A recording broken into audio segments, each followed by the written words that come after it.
Give ear, O my people, to my law. Incline your ears to the words of my mouth. I will open my mouth in a parable. I will utter dark sayings of old, which we have heard and known, and our fathers have told us. We will not hide them from their children, shewing to the generation to come the praises of the Lord, and his strength, and his wonderful works that he hath done. For he established a testimony in Jacob, and appointed a law in Israel, which he commanded our fathers, that they should make them known to their children, that the generation to come might know them, even the children which should be born, who should arise and declare them to their children, that they might set their hope in God, and not forget the works of God, but keep his commandments, and might not be as their fathers, a stubborn and rebellious generation, a generation that set not their heart aright, and whose spirit was not steadfast with God.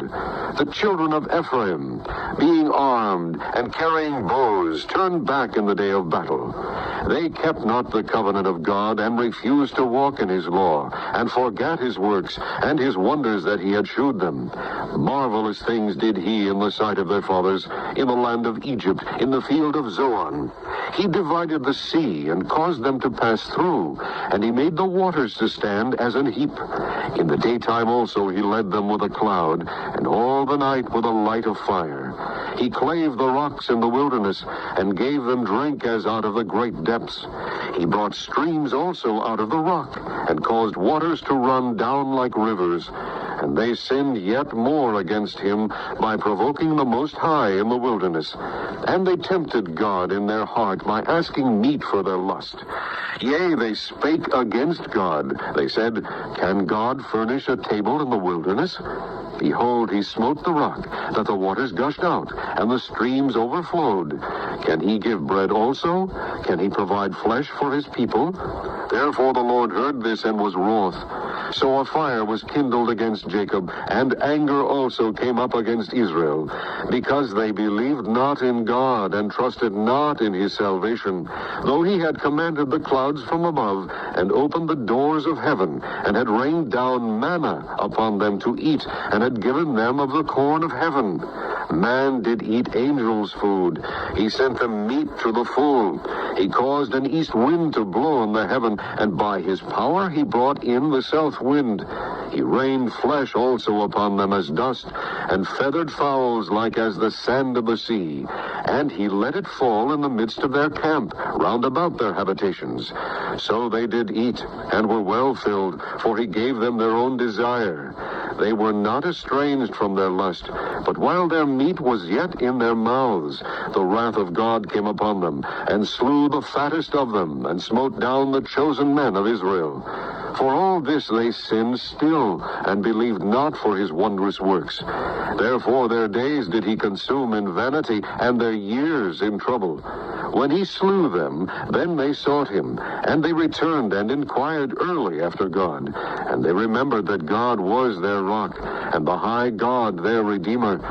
Nevertheless, they did flatter him with their mouth, and they lied unto him with their tongues. For their heart was not right with him, neither were they steadfast in his covenants. But he, being full of compassion, forgave their iniquity, and destroyed them not. Yea, many a time turned he his anger away, and did not stir up all his wrath. For he remembered that they were but flesh, a wind that passeth away, and cometh not again. How oft did they provoke him in the wilderness, and grieve him in the desert? Yea, they turned back and tempted God, and limited the Holy One of Israel. They remembered not his hand, nor the day when he delivered them from the enemy. How he had wrought his signs in Egypt, and his wonders in the field of Zoan, and had turned their rivers into blood, and their floods that they could not drink. He sent divers sorts of flies among them, which devoured them, and frogs which destroyed them.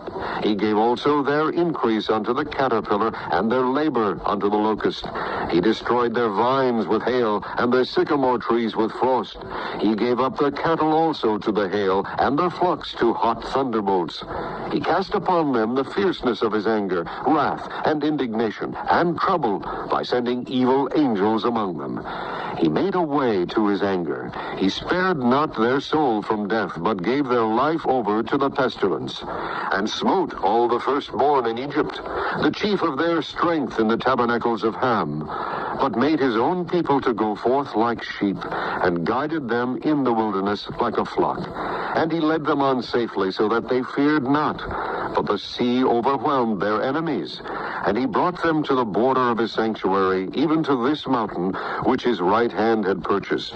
He cast out the heathen also before them, and divided them an inheritance by line, and made the tribes of Israel to dwell in their tents. Yet they tempted and provoked the Most High God, and kept not his testimonies, but turned back and dealt unfaithfully like their fathers. They were turned aside like a deceitful bow, for they provoked him to anger with their high places, and moved him to jealousy with their graven images.